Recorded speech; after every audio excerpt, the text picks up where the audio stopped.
Welcome to my channel. और आज हम क्वेश्चन पेपर 2019 के न्यूमेरिकल सोल्व करेंगे। अब जैसे नेक्स्ट न्यूमेरिकल है यहाँ पर प्रोबेबिलिटी का किस तरीके से देखो। अब there are two boxes 1 and 2, ठीक है ना। बॉक्स 1 में कुछ बॉल हैं, ठीक है ना, 3 रेड और 6 ब्लैक। समझने के हिसाब से इस तरीके समझ लो ज्योमेट्री, ठीक है ना, कि उसके अंदर 3 रेड है 6 ब्लैक है, ठीक है। उसके बाद कोई सेकंड बॉक्स, उसके अंदर 5 रेड है, ठीक है, और उसके अंदर n ब्लैक है, ठीक है ना। मतलब n की वैल्यू नहीं पता, ये कह दो, सही है। अब इसके बाद 1 of 2 boxes, बॉक्स 1 या फिर बॉक्स 2 इज सिलेक्टेड, सही है।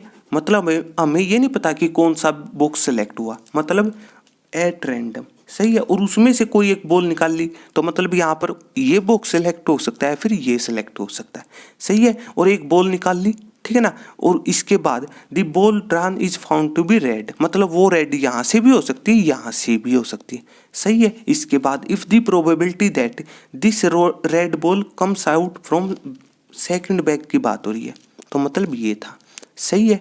तो उसकी प्रोबेबिलिटी पहले से गिवन है, तो मतलब यहाँ पर कौन सी थ्योरम अप्लाई हो जाएगी, बेस थ्योरम, सही है। तो इस तरीके से, ठीक है ना, हमें पता होनी चाहिए क्यों यूज होगी, ठीक है ना। यहाँ पर कह दो सिंपली बेस थ्योरम में 3 काम होते हैं। कौन कौन से? पहले काम से E1 E2 इवेंट बन जाएंगी। जैसे यहाँ पर 2 बैग हैं या फिर कहो 2 बॉक्स हैं, तो E1 E2 मान लिए, दोनों की प्रोबेबिलिटी बराबर होगी 1/2 की, सही है।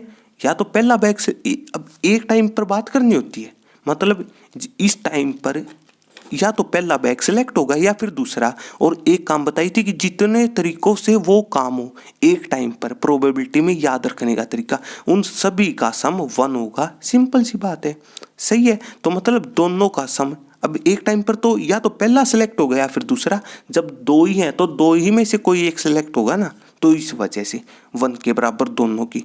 मतलब यहाँ पर हो सकता है किसी को इस तरीके से लिखना, इस बात से अपनी अपनी चॉइस होती है। दोनों ही बराबर है क्योंकि कोई कंडीशन नहीं दी हुई, मतलब दोनों की बराबर है प्रोबेबिलिटी, या फिर को 50% है, तब भी बात आपकी सही है, सही है। तो इस तरीके बस। इसके बाद जो प्रोबेबिलिटी है बेस थ्योरम में, पहला काम तो ये E1 E2 का, दूसरा काम दूसरे काम से ए इवेंट बनता है, मतलब जो बॉल निकाली वो रेड कलर की निकली, सही है। इस तरीके से अब आगे क्या है कि if the probability that red ball comes out from box second, जो नॉर्मली न्यूमेरिकल होते हैं वो किस टाइप से होते हैं कि प्रोबेबिलिटी मतलब दोबारा से प्रोबेबिलिटी निकालो आप, कि मतलब जो जैसे रेड बॉल निकाली इस न्यूमेरिकल के हिसाब से कि वो बॉक्स पहले में से है या फिर दूसरे में से, सही है। लेकिन यहाँ पर उस चीज की ही प्रोबेबिलिटी दे दी, मतलब बेस थ्योरम का रिजल्ट ही दे दिया, और n पूछा हुआ है, कोई बात नहीं, तो डायरेक्ट कैलकुलेशन। तो सबसे पहले E1 E2 की लिख ली। इसके बाद प्रोबेबिलिटी ऑफ A/E1 का मतलब है क्या? इसका मतलब है ए की तो निकालनी है, मतलब इस जगह है ए इवेंट, समझने के हिसाब से, ठीक है ना। कब? जब E1 हो चुका है, मतलब रेड बॉल तो निकली, इस बात का मतलब, लेकिन पहले बैग से, मतलब E1 हो चुका हूँ। E1 जैसे हम पहले बैग के लिए मान रहे या फिर को बॉक्स के लिए मान रही, सही है। तो मतलब इसमें से रेड निकालने की प्रोबेबिलिटी, तो प्रोबेबिलिटी का बेसिक फॉर्मूला, ऊपर फेवरेबल केस नीचे टोटल प्रोबेबिलिटी, सही, या फिर सैंपल स्पेस कह दो, एक्चुअल में तो सैंपल स्पेस होगा। तो देख लो इसमें से रेड में से 3 में से एक निकालनी है। तो अब ये बात समझ में आ रही होगी ना, इस सी का मतलब होता है क्या है? सी का मतलब होता है कॉम्बिनेशन, और कॉम्बिनेशन का दूसरा नाम होता है सिलेक्शन। यहाँ पर आपने सेलेक्ट करनी है, सिंपल सा तरीका ये याद रखने का। जैसे +1 क्लास में परमुटेशन एंड कॉम्बिनेशन होता है, ठीक है ना। परमुटेशन का मतलब होता है अरेंजमेंट, सिंपल सी बात है, और कॉम्बिनेशन का मतलब होता है सिलेक्शन। पहली चीज सेलेक्ट होती है फिर अरेंज होती है, ये बेसिक बात है, ठीक है। तो इस तरीके मतलब 3 में से एक निकालनी है। तो ऊपर जितनी टोटल है आपके पास, रेड की बात हो रही है, 3 में से एक रेड हो सकता है, कोई डायरेक्ट 3 लिखना चाहता है, एक्चुअल में तो ये इस तरीके से आई चीज। इसी तरीके टोटल कितनी है? 9 है, 3 रेड 6 ब्लैक, ठीक है ना। तो 9 में से एक निकालने, तो इसलिए 9C1 लिख दिए। ये हो सकता कोई फॉर्मूला कॉम्बिनेशन का, अब मतलब यू लिखना चाहता, अपनी अपनी चॉइस है। जैसे NCR किसके बराबर होता फॉर्मूला? n फैक्टोरियल, नीचे r फैक्टोरियल, और एक बार दोनों का डिफरेंस उसका फैक्टोरियल, या फिर डायरेक्ट कैलकुलेशन कर दो, सही है। इसके बाद A/E2, तो A/E2 इसी तरीके से कैलकुलेशन।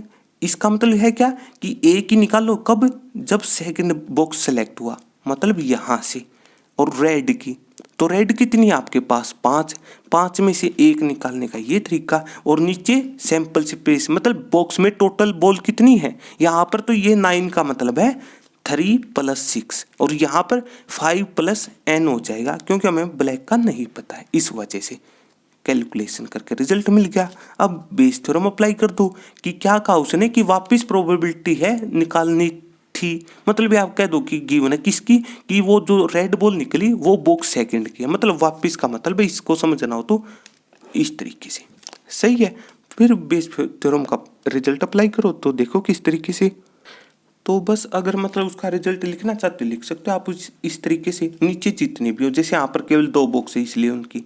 सही है, तो बस ऊपर E2 सही है, मतलब जिसकी निकालनी थी आपने, तो इस तरीके से। और उसका रिजल्ट गिवन है 3/5 के, बस केवल कैलकुलेशन करनी है, n निकालना, केवल कैलकुलेशन कुछ इस तरीके से रहेगी। सही है, और अगर सिंपली प्रोबेबिलिटी के बारे में पढ़ना हो, मतलब प्रोबेबिलिटी के बारे में डिस्कस, मतलब कुछ पॉइंट, मतलब कुछ मिनिमम पॉइंट जिससे प्रोबेबिलिटी सारा डिस्कस हो जाए, लेकिन उसमें एक कमी है, मतलब जो इस टाइप के न्यूमेरिकल हो जहाँ पर मतलब प्रोबेबिलिटी का ये फॉर्मूला अप्लाई होता है कि ऊपर फेवरेबल केस नीचे सैंपल स्पेस, ये मतलब उस चीज़ के बारे में आप पता कर सकते हो कहाँ पर, मतलब ये चीज़ किसी को चेक करनी है तो जो सेट 2 है ना वहाँ पर, ठीक है ना, तो इस तरीके से।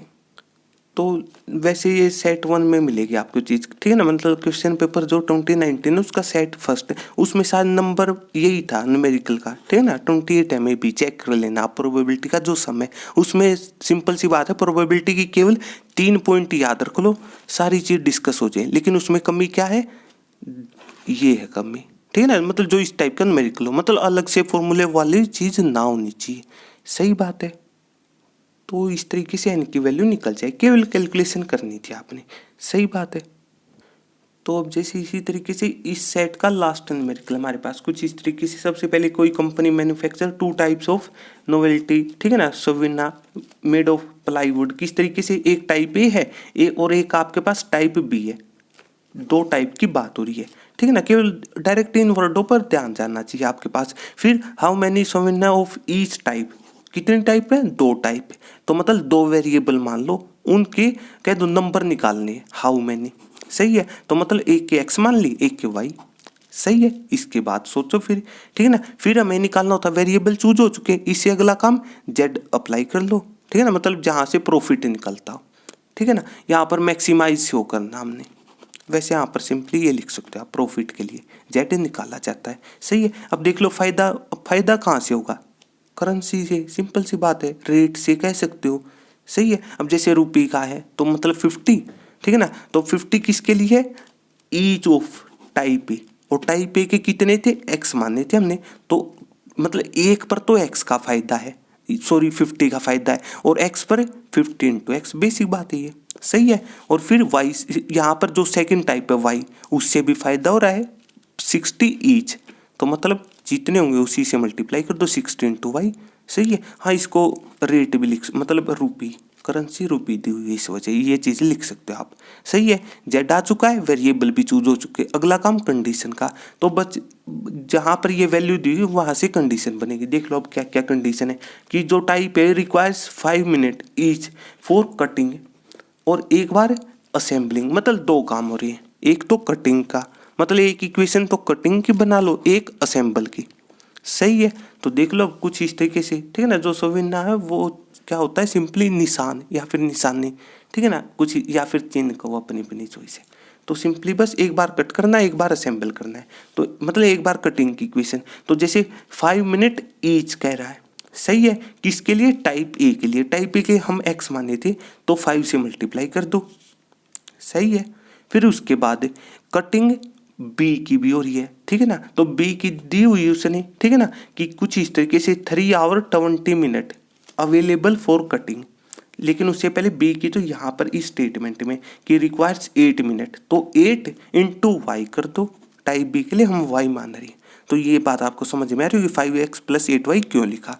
इसी तरीके से असेंबल, तो असेंबल के लिए एक बार टाइप ए, तो टाइप ए में असेंबल में 10 मिनट अप्लाई हो रही है, ठीक है ना, तो 10 × x हो जाएगा, और फिर असेंबल में बी के लिए तो 8 मिनट है।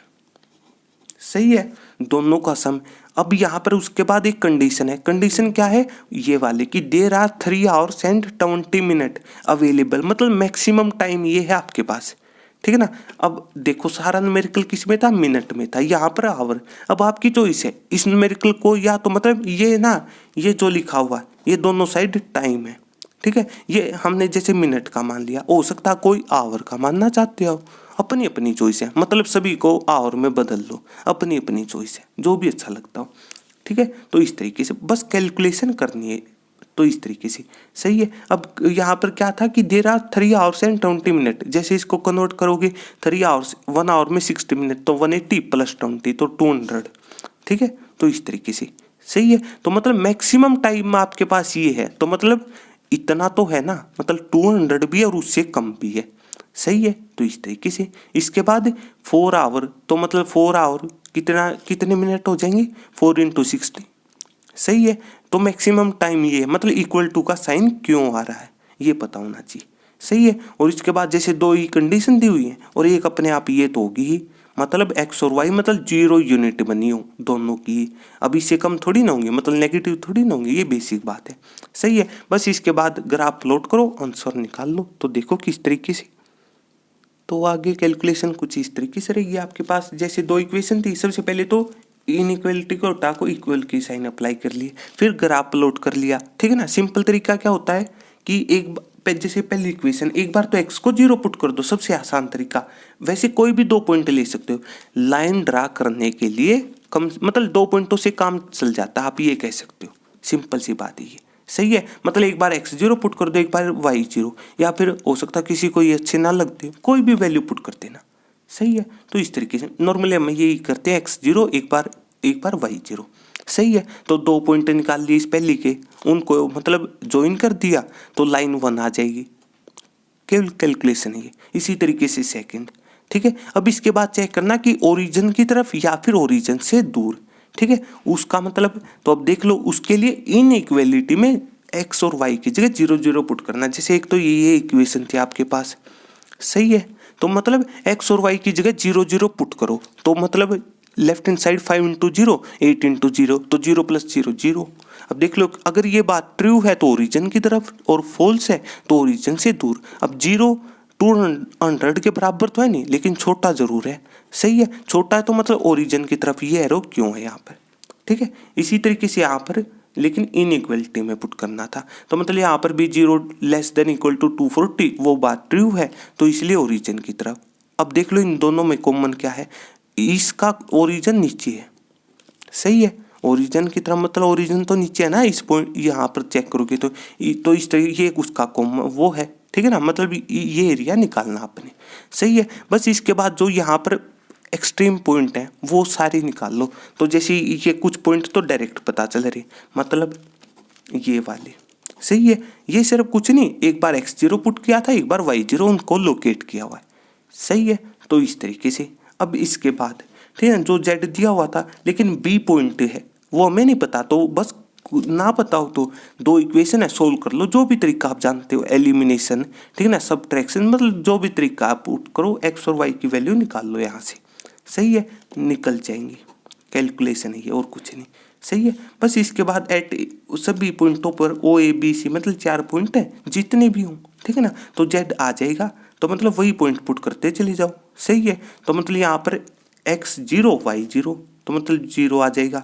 फिर इसी तरीके 4 पॉइंट, अब देख लो मैक्सिमम प्रॉफिट की बात हो रही थी न्यूमेरिकल में, तो देख लो इन चारों में मैक्सिमम कौन है, तो जैसे यहाँ पर कौन सी वैल्यू बड़ी है, ये है, ठीक है ना। तो प्रॉफिट वही रुपये लिखना चाहो तो एट बी को, या फिर पहले के लिए हम x मान रही थी वेरिएबल है, और दूसरी टाइप के लिए y मान रही, इस तरीके से आंसर आ जाए। बेसिक कैलकुलेशन है, सही है।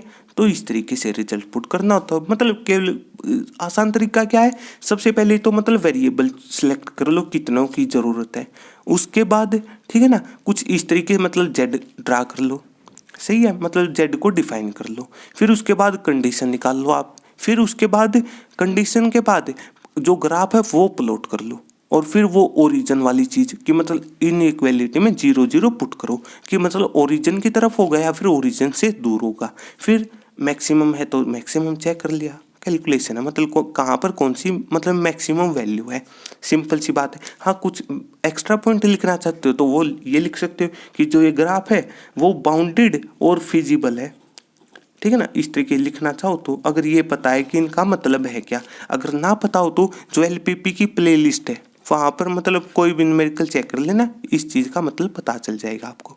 सही है, तो इस तरीके से इस सेट के आंसर रहेंगे। बस कुछ नहीं करना, बेसिक है, मतलब बेसिक अप्लाई करो और कैलकुलेट करो, बेसिक कैलकुलेशन होती है इस टाइप में।